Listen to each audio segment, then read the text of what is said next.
Hello and good morning everyone. आप सभी लोगों का स्वागत है आपके अपने यूट्यूब चैनल स्टडी ग्लॉस पर। मैं हूं डॉक्टर मोनिका और आज हम 1 मार्च से रिलेटेड जितने भी इम्पोर्टेंट क्वेश्चन बन सकते हैं उन पर डिस्कशन करने वाले हैं। और क्वेश्चन से रिलेटेड जितने भी इम्पोर्टेंट फैक्ट होते हैं वो भी मैं आपको बताती हूँ। और ये हमारा टेलीग्राम चैनल है, यहाँ पर आपको क्विज अवेलेबल हो जाएगी और इस लेक्चर की पीडीएफ भी आपको यहाँ मिल जाएगी। तो चलिए स्टार्ट करते हैं हम आज का सेशन। फर्स्ट क्वेश्चन है, who has become the new CEO of national e governance division. राष्ट्रीय ई गवर्नेंस डिवीजन के नए सीईओ कौन बने हैं? तो ये बने हैं अभिषेक सिंह बने हैं। चलिए इनके बारे में हम डिटेल से बात कर लेते हैं। तो 1995 बैच के IAS officer digital India corporation के सीईओ अभिषेक सिंह को नए राष्ट्रीय ई गवर्नेंस डिवीजन के प्रमुख के रूप में अपॉइंट किया गया है। और नागालैंड कैडर के 1995 बैच के आईएएस अधिकारी अतिरिक्त सचिव के पद और वेतन में पद संभालेंगे। और अधिकारी डिजिटल इंडिया कंपनी के प्रबंध निदेशक और मुख्य सरकारी अधिकारी के पद का अतिरिक्त खर्च वहन करने के लिए आगे बढ़ेंगे। एनईजीडी की हम बात करें तो ये एक स्वतंत्र व्यापार प्रभाग है जिसकी स्थापना मीडिया लैब एशिया के भीतर इलेक्ट्रॉनिक्स और सूचना प्रौद्योगिकी मंत्रालय के द्वारा एनईजीपी के कार्यक्रम प्रबंधन के लिए की गई थी। और अभी इसके सीईओ कौन बन गए हैं? अभिषेक सिंह बन गए हैं। सीईओ की बात हो रही है तो टॉप 5 सीईओज के बारे में हम बात कर लेते हैं। New CEO of Adani power and electrical power company is the, तो ये कौन बने हैं? तो ये शेर सिंह बी खयालिया को बनाया गया है। The first woman chairman and managing director of oil and natural gas corporation, तो ये कौन बनी है? ओएनजीसी की अलका मित्तल को बनाया गया है। New managing director of chief executive officer of Jammu and Kashmir bank, तो ये कौन बने हैं? ये बलदेव प्रकाश बने हैं। The new managing director and chief executive officer of Equitas small finance bank limited, तो ये कौन बने हैं? वासुदेवन पठानी नरसिम्हन बने हैं। New MD and CEO of RBL bank, तो ये बने हैं राजीव आहूजा बने हैं। सेकेंड नंबर क्वेश्चन है, who has become the first black woman जज of US supreme court. America supreme court की पहली अश्वेत महिला जज कौन बनी है? तो ये बनी है केतनजी ब्राउन को बनाया गया है। सी इसका करेक्ट आंसर होगा। डिटेल से हम बात करें तो केतनजी ब्राउन अमेरिकी सुप्रीम कोर्ट की पहली महिला जज होगी और राष्ट्रपति जो बाइडेन ने उनके नाम को मंजूरी दी है। और सीनेट से मंजूरी मिलने के बाद उनकी नियुक्ति की जाएगी और वे रिटायर हो रहे जज स्टीफन ब्रेयर्स का स्थान लेने वाली है। और जो बाइडेन ने 51 वर्षीय केतनजी को आजीवन इस पद पर रहने के लिए चुना है। चलिए अमेरिका की यहाँ पे बात हो रही है तो America is located in the continent of north America और इसकी कैपिटल क्या है? तो इसकी कैपिटल वॉशिंगटन डीसी है। और यहाँ पे करेंसी जो चलती है ये अमेरिकी डॉलर चलती है, US dollar. The 46th president of America, तो ये जो बाइडेन है। और वाइस प्रेसिडेंट कौन है? तो ये कमला हैरिस है। Name of the space agency of America, तो क्या नाम है? नासा है और इसका हेडक्वार्टर वॉशिंगटन डीसी के अंदर है। Washington DC the capital of America is situated on the banks of which river, तो ये कौन सी नदी के किनारे स्थित है? तो ये पोटोमेक जो रिवर है इसके किनारे पे स्थित है। Name of the parliament of America, तो इसको कांग्रेस बोलते हैं। The longest river in USA, तो ये कौन सी नदी है? सबसे जो मिसोरी नदी है ये सबसे लंबी नदी है यहाँ की यूएसए की। In term of area what is the position of America in the world largest country. जो क्षेत्रफल की दृष्टि से अमेरिका विश्व के सबसे बड़े देशों में से कौन से स्थान पे है? तो ये चौथे स्थान पे है। What is the place of America in term of population. Population के हिसाब से जो अमेरिका है ये कौन से स्थान पे? ये थर्ड पोजीशन के अंदर है। अमेरिका टालेस्ट जो माउंटेन है इसका नाम क्या है? तो रॉकी माउंटेन इसका नाम है। The name of the grassland of America, जो प्रेरी घास के मैदान है ये यहाँ पे पाए जाते हैं। Which country has the first written constitution, तो जो रिटन कॉन्स्टिट्यूशन है फर्स्ट ये अमेरिका के अंदर ही था। थर्ड नंबर क्वेश्चन है, when is national protein day 2022 celebrated. राष्ट्रीय प्रोटीन दिवस 2022 कब मनाया गया है? तो ये मनाया जाता है 27 फरवरी को ये मनाया जाता है। 20 का करेक्ट आंसर होगा। अब ये क्यों मनाया जाता है, इसके बारे में हम डिटेल से बात करें तो भारत के अंदर 27 फरवरी को प्रोटीन की कमी के बारे में अवेयरनेस क्रिएट करने के लिए और लोगों को अपनी डाइट के अंदर इस मैक्रो न्यूट्रिएंट्स को इंक्लूड करने के लिए ये जो नेशनल प्रोटीन डे है ये मनाया जाता है। और इस दिन लोगों से इस इम्पोर्टेंट मैक्रो न्यूट्रिएंट को अपनी डाइट में शामिल करने के लिए बोला जाता है। और ये दिन लोगों को पौधे और जो पशु प्रोटीन के विभिन्न स्रोतों के बारे में अधिक जानने में भी हेल्प करता है। और प्रोटीन दिवस 2022 में अपना तीसरा वर्ष मना रहा है और इस बार की थीम क्या रखी गई है तो फूड फ्यूचरिज्म में जो खाद्य भविष्यवाद है ये इस बार की थीम रखी गई है। चलिए यहाँ पे टॉप 5 डेज के बारे में अब हम बात कर लेते हैं। तो international day of women and girls in science 2022 ये कब मनाया गया है, 11 फरवरी को ये मनाया गया है। और इसकी थीम क्या रखी गई है तो समानता, विविधता और समावेश जल हमें एकजुट करता है, ये इस बार की थीम रखी गई है। वर्ल्ड पल्सेस डे कब मनाया गया है, 10 फरवरी को मनाया गया है और इस बार की थीम रखी गई है pulses to empower youth in achieving sustainable agri food system, इस बार की थीम रखी गई है। सेफ इंटरनेट डे हमने 8 फरवरी को मनाया है और इस बार की थीम है together for a better internet, इस बार की थीम रखी गई है। फिर बात करें international day of zero tolerance for women जो मनाया गया है ये 6 फरवरी को हमने मनाया है और इस बार की थीम रखी गई है no time for global inaction unite fund and act to end female genital mutilation, इस बार की थीम रखी गई है। International day of human fraternity ये हमने 4 फरवरी को मनाया गया है और इस बार की थीम रखी गई है ह्यूमन फ्रेटर्निटी इन एक्शन, इस बार की थीम रखी गई है। तो ये आप ध्यान रखिएगा। 4 नंबर क्वेश्चन है previous article Dharma guardian 2022 joint military exercise will be organised between India and which country, पूर्व धर्म गार्जियन 2022 संयुक्त सैन्य अभ्यास का आयोजन भारत और किस देश के बीच किया जाएगा। तो ये जो सैन्य अभ्यास है ये भारत और जापान के बीच में किया जाएगा, ये इसका करेक्ट आंसर है। डिटेल से हम इसके बारे में बात करें तो भारत और जापान के बीच इस वर्ष संयुक्त सैन्य अभ्यास जिसका नाम है पूर्व धर्म गार्जियन का तीसरा जो संस्करण है यह आयोजित किया जा रहा है और ये 27 फरवरी से 10 मार्च 2022 तक बेलागवी बेलगाम कर्नाटक में आयोजित किया जाएगा। और इस संयुक्त अभ्यास के अंदर भारतीय सेना की 15वीं battalion Maratha light infantry regiment और जापानी ग्राउंड सेल्फ डिफेंस फोर्सेस की 30वीं इन्फेंट्री रेजिडेंट 12 दिनों तक चलने वाले इस सैन्य अभ्यास में भाग लेने वाली है। और इस वार्षिक सैन्य प्रशिक्षण कार्यक्रम का जो आयोजन है ये 2018 से किया जा रहा है और दोनों सेनाओं के बीच अंतर संचालन को बढ़ाना और आपसी समझ को बढ़ावा देने के उद्देश्य से ये जो सैन्य अभ्यास है जंगल और अर्ध शहरी और शहरी इलाकों में संचालन पर केंद्रित होगा। चलिए टॉप 5 मिलिट्री एक्सरसाइज की अब हम बात कर लेते हैं। Where will the multi-nation air exercise Cobra Warrior 22 be organized? तो ये कहाँ पे किया गया था तो ये वेडिंगटन यूनाइटेड किंगडम के अंदर ये किया गया था। The ex easterns bridge bilateral military exercise has been organized between India and the US Army।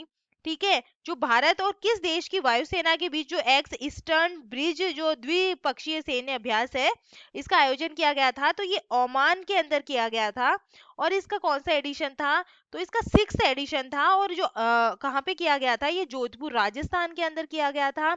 और इसके बाद में बात करें joint lift bilateral exercise cope south 22 will be conducted between the air force of which two countries, जो संयुक्त सामरिक airlift द्विपक्षीय अभ्यास है कोप साउथ 22 किन दो देशों की वायुसेना के बीच आयोजित किया जाएगा तो ये अमेरिका और बांग्लादेश की जो सेना है इसके बीच में किया जाएगा।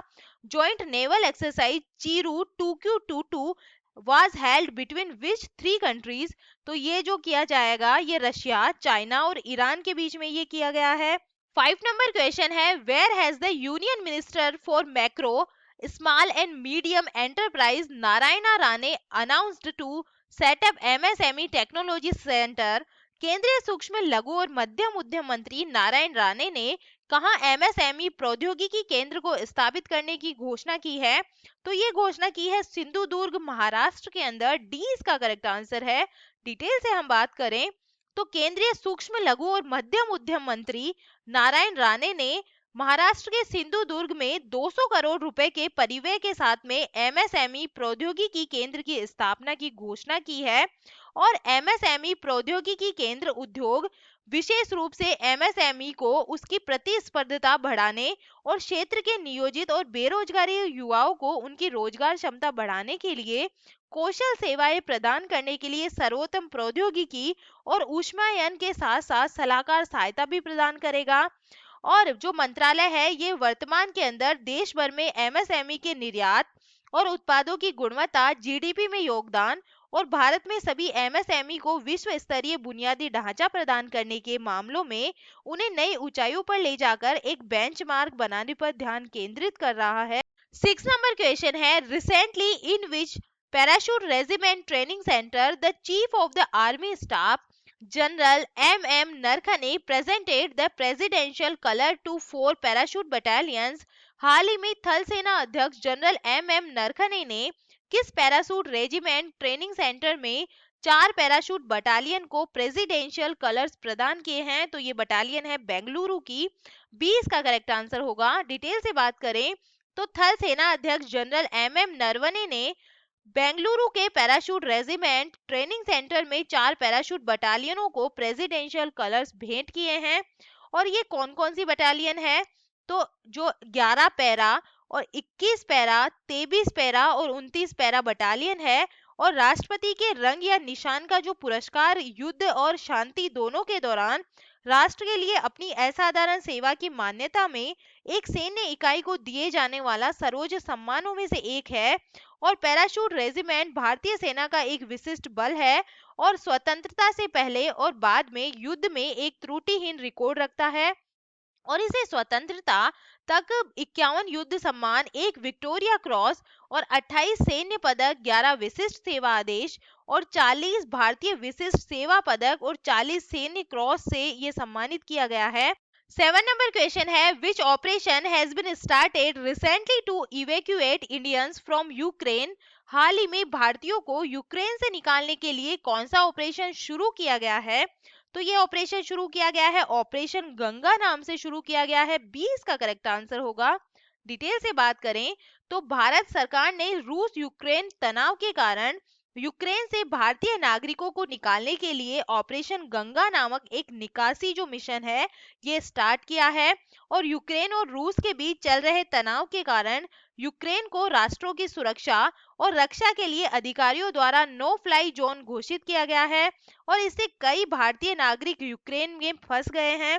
और भारतीय नागरिकों को देश वापस लाने में मदद करने के लिए भारत सरकार ने ऑपरेशन गंगा नामक एक विशेष निकासी मिशन चलाने का फैसला किया है। और सरकार भारतीय नागरिकों को फ्लाइट के जरिए वापस लाएगी। तो जो ऑपरेशन गंगा है इस नाम से जो ऑपरेशन है ये स्टार्ट किया गया है। 8 नंबर क्वेश्चन है, which institute has launched the world's smallest wearable air purifier Naso 95। दुनिया का सबसे छोटा पहनने योग्य वायु शोधक नासो 95 को किस संस्थान ने लॉन्च किया है? तो ये लॉन्च किया गया है nano clean global IIT Delhi के द्वारा। ए इसके करेक्ट आंसर होगा। डिटेल से हम इसके बारे में बात करें तो आईआईटी दिल्ली के एक स्टार्टअप ने दुनिया का सबसे छोटा पहनने वाला एयर प्यूरिफायर लॉन्च किया है। और उन्होंने दावा किया है कि ये N95 फेस मास्क जितना ही प्रभावी है। और स्टार्टअप नैनो क्लीन ग्लोबल के अनुसार जो नासो 95 है ये एक N95 ग्रेड नेजल फिल्टर है और ये इस्तेमाल करने वाले की नाक के छेद में चिपक जाता है और बैक्टीरिया, वायरल संक्रमण और वायु प्रदूषण को ये रोकता है। और नासो 95 4 अलग अलग आकारों में आता है और ये अन्य फेस मास्क की तुलना में बेहतर सुरक्षा देता है। और इस प्रोडक्ट की सुरक्षा और दक्षता को राष्ट्रीय और अंतर्राष्ट्रीय लैब में परखा गया है। और जो इसका इस्तेमाल है ये बच्चे भी कर सकते हैं क्योंकि वे वायुजनित संक्रमण और वायु प्रदूषण के प्रति अधिक संवेदनशील होते हैं। तो ये किसने किया है, तो किसने बनाया है? तो nano clean global IIT Delhi के द्वारा ये बनाया गया है। 9 नंबर क्वेश्चन है, in which state and union territory India's first e waste eco park will be set up. किस राज्य और केंद्र शासित प्रदेश में भारत का पहला ई वेस्ट इको पार्क बनाया जाएगा? तो ये बनाया जाएगा दिल्ली के अंदर। और दिल्ली के जो उप मुख्यमंत्री है मनीष सिसोदिया, इन्होंने घोषणा की है कि दिल्ली के अंदर जो भारत का पहला ई कचरा इको पार्क मिलेगा और बढ़ते ई कचरे से निपटने के लिए दिल्ली में पहला इलेक्ट्रॉनिक वेस्ट इको फ्रेंडली जो पार्क है ये स्थापित किया जाएगा। और कचरे का निराकरण, पुनर्चक्रण, पुनः फर्बिशिंग और पुनः निर्माण सुरक्षित और वैज्ञानिक तरीके से किया जाएगा। और वर्तमान के अंदर दिल्ली में हर साल 2 लाख टन जो ई कचरा है ये पैदा होता है। हालांकि इसे वैज्ञानिक और सुरक्षित तरीके से हैंडल नहीं किया जा रहा है और इसे अनौपचारिक पुनर्चक्रणकर्ताओं द्वारा संभाला और पुनः नवीनीकरण किया जाता है। और ई कचरा इको पार्ट में बैटरी, इलेक्ट्रॉनिक सामान, लैपटॉप, चार्जर, मोबाइल और पीसी के लिए द्वितीयक उत्पाद बिक्री बाजार के रूप में एक अधिकृत नवीनीकरण बाजार शामिल होगा। और ई कचरे को चैनलाइज करने के लिए 12 जोन में कलेक्शन सेंटर बनाए जाएंगे और पार्क के अंदर गतिविधियों को छोटे और मध्यम स्तर के उद्यम समूह की ओर लक्षित किया जाएगा और जो ई कचरे के पुनर्चक्रण में शामिल है। और इनमें प्लास्टिक, धातु, कांच और घटकों जैसे अलग अलग सामग्रियों का नवीनीकरण, पृथक्करण, और भंडारण शामिल होगा इसके अंदर। 10 नंबर क्वेश्चन है, where was the Indian temple architecture Devayatanam conference inaugurated by the ministry of culture. संस्कृति मंत्रालय द्वारा भारतीय मंदिर वास्तुकला देवायतनम सम्मेलन का उद्घाटन कहां पर किया गया है? तो ये किया गया है हम्पी, कर्नाटका के अंदर। संस्कृति मंत्रालय भारत सरकार का भारतीय पुरातत्व सर्वेक्षण 25 से 26 फरवरी 2022 को कर्नाटक के हम्पी में 2 दिवसीय अंतर्राष्ट्रीय सम्मेलन देवायतनम भारतीय मंदिर वास्तुकला का एक ओडिसी का आयोजन कर रहा है। और केंद्रीय संस्कृति और जो पर्यटन मंत्री है जी किशन रेड्डी, इन्होंने सम्मेलन का उद्घाटन किया। और सम्मेलन का जो उद्देश्य है ये मंदिर के दार्शनिक, धार्मिक और जो सामाजिक, आर्थिक, तकनीकी, वैज्ञानिक, कला और स्थापत्य पहलुओं पर विचार विमर्श करना है। और ये नागर, वेसर, द्रविड़, कलिंग और अन्य जैसे मंदिर वास्तुकला की विभिन्न शैलियों के वृद्धि और विकास पर एक संवाद शुरू करने का इरादा भी रखता है। तो इसका उद्घाटन कहाँ किया गया है? हम्पी, कर्नाटक के अंदर किया गया है। चलिए 28 फरवरी के जो एमसीक्यू है जल्दी से हम इन्हें रिवाइज कर लेते हैं। फर्स्ट क्वेश्चन है, दक्षिण एशियाई एथलेटिक्स महासंघ क्रॉस कंट्री चैंपियनशिप का आयोजन कहाँ किया जाएगा? तो ये किया जाएगा कोहिमा, नागालैंड के अंदर। ए इसका करेक्ट आंसर होगा। सेकंड नंबर क्वेश्चन है, महात्मा गांधी राष्ट्रीय ग्रामीण रोजगार गारंटी अधिनियम के लिए लोकपाल ऐप को किसने लॉन्च किया है? तो ये लॉन्च किया है गिरिराज सिंह के द्वारा, यूनियन रूरल डेवलपमेंट मिनिस्टर है ये। ए इसका करेक्ट आंसर होगा। थर्ड नंबर क्वेश्चन है, भारतीय औद्योगिक विकास बैंक के एमडी एंड सीईओ कौन बने हैं? तो ये बने हैं राकेश शर्मा बने हैं। डी इसका करेक्ट आंसर होगा। फोर्थ नंबर क्वेश्चन है, पनडुब्बी रोधी युद्धक विमान P-8I को भारतीय नौसेना में शामिल किया गया है और इस युद्धक विमान का निर्माण किसने किया है? तो इसका निर्माण किया है बोइंग एरोस्पेस के द्वारा। तो बी इसका करेक्ट आंसर होगा। 5 नंबर क्वेश्चन है, वंदे भारतम के लिए एक सिग्नेचर गाने की धुन को जारी किया है और इस गाने को किसने लिखा है? तो इस गाने को लिखा है रिक्की केज और विक्रम घोष के द्वारा। सी इसका करेक्ट आंसर होगा। 6 नंबर क्वेश्चन है, हिंदुस्तान यूनिलीवर लिमिटेड के नए गैर कार्यकारी अधिकारी कौन बने हैं? जो अध्यक्ष है ये कौन बने हैं? तो ये बने हैं नितिन परांजपे बने हैं। सी इसका करेक्ट आंसर होगा। 7 नंबर क्वेश्चन है, the great tag game shaping geopolitics and the destinies of nation नामक पुस्तक के लेखक कौन है? तो इसके लेखक है अनिरुद्ध जो सूरी है, ये इसके लेखक है। बी इसका करेक्ट आंसर होगा। 8 नंबर क्वेश्चन है, हाल ही में अंतरराष्ट्रीय आईपी सूचकांक 2022 में भारत कौन से स्थान पे रहा है? तो भारत इसके अंदर 43वें स्थान पे रहा है। 9 नंबर क्वेश्चन है, मीराबाई चानू ने सिंगापुर वेट लिफ्टिंग इंटरनेशनल में कौन सा पदक जीता है? तो इन्होंने जीता है जो गोल्ड मेडल है ये जीता है। 10 नंबर क्वेश्चन है, डिश टीवी इंडिया के नए ब्रांड एम्बेसडर कौन बने हैं?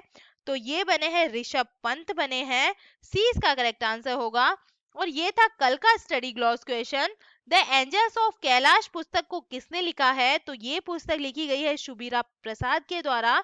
ए इसका करेक्ट आंसर होगा। और ये है आपके लिए आज का स्टडी ग्लॉस क्वेश्चन। भारत में इलेक्ट्रिक वाहनों पर बैंकिंग रिपोर्ट को किसने जारी किया है?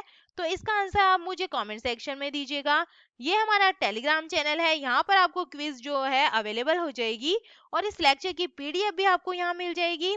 कोई भी लेक्चर से जो रिलेटेड कोई भी डाउट्स है आपके, तो आप मुझे कमेंट सेक्शन में जाकर पूछ सकते हैं। तो चलिए मिलते हैं हम एक नए सेशन के साथ में। Thank you.